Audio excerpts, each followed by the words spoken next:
Merhaba arkadaşlar, kanalıma hoş geldiniz. Bugün sizlerle kremalı mantar tarifi yapacağız. Haydi hep beraber tarife geçelim. Öncelikle mantarlarımı suda güzelce yıkadım. Yani isterseniz sirkeli suda bekletebilirsiniz.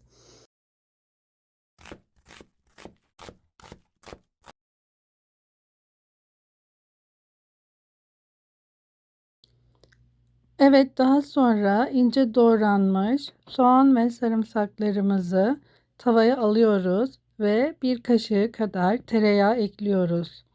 Bunları kahverengi oluncaya kadar pişiriyoruz.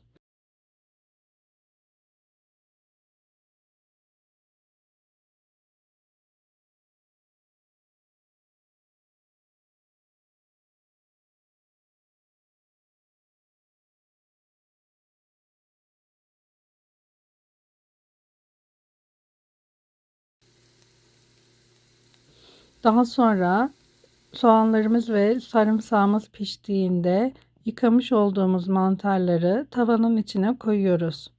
Onları biraz böyle pişiriyoruz, kavuruyoruz.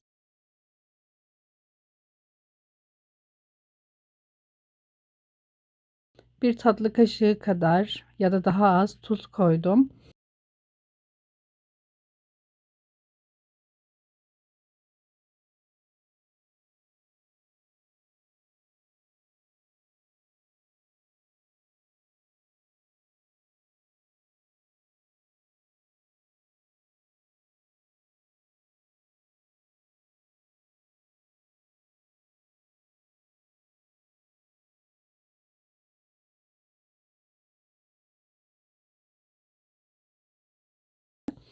Ben üzerine baharat ekledim. Kırmızı biber, karabiber ve kimyon koydum.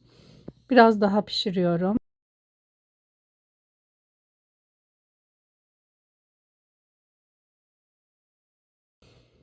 Daha sonra bir yemek kaşığı kadar krema koydum ve hepsini bir güzel karıştırdım.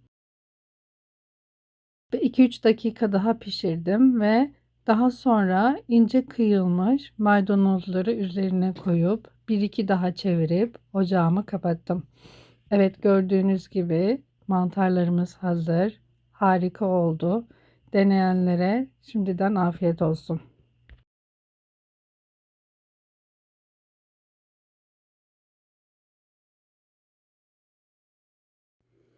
Videomu sonuna kadar izlediğiniz için hepinize teşekkür ederim.